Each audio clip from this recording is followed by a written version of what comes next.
Bonjour et bienvenue dans cette méditation assise. On va commencer par démystifier un petit peu l'aspect méditation et on va commencer à parler un petit peu de la posture. Tout d'abord, il est important que la posture soit confortable. Posture confortable, ça veut dire quoi? Ça veut dire que le bassin ne doit pas être bloqué, il doit pouvoir être mobile dans son mouvement.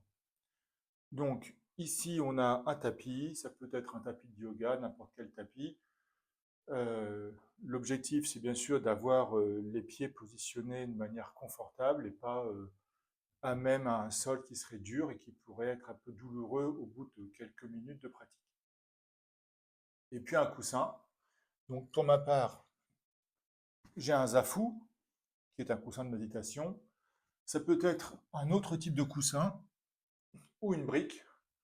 Il y a des briques qui se font pour des pratiques de yoga, voilà, qui se trouve assez bien.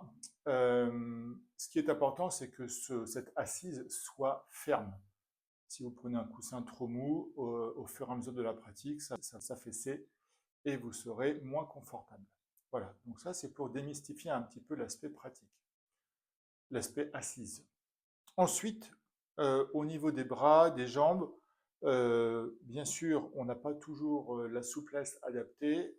Donc, vous pouvez très bien vous mettre en tailleur, hein. Si vous êtes comme ça, c'est très bien aussi.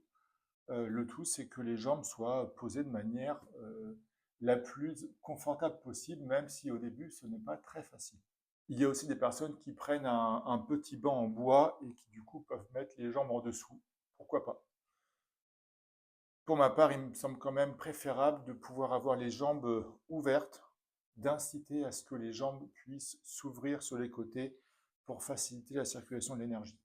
Mais ça, on aura l'occasion d'y revenir. Voilà pour ce point d'assise. Et ensuite, assise en tailleur, assise en demi-lotus, c'est-à-dire une jambe au sol et autre jambe par-dessus, le pied légèrement retourné. En double lotus, si vous avez la souplesse pour, mais encore une fois, il n'y a rien d'obligatoire. Il s'agit d'avoir une posture confortable. Voilà pour l'assise. Je vous propose d'aller un peu plus loin pour une prochaine vidéo.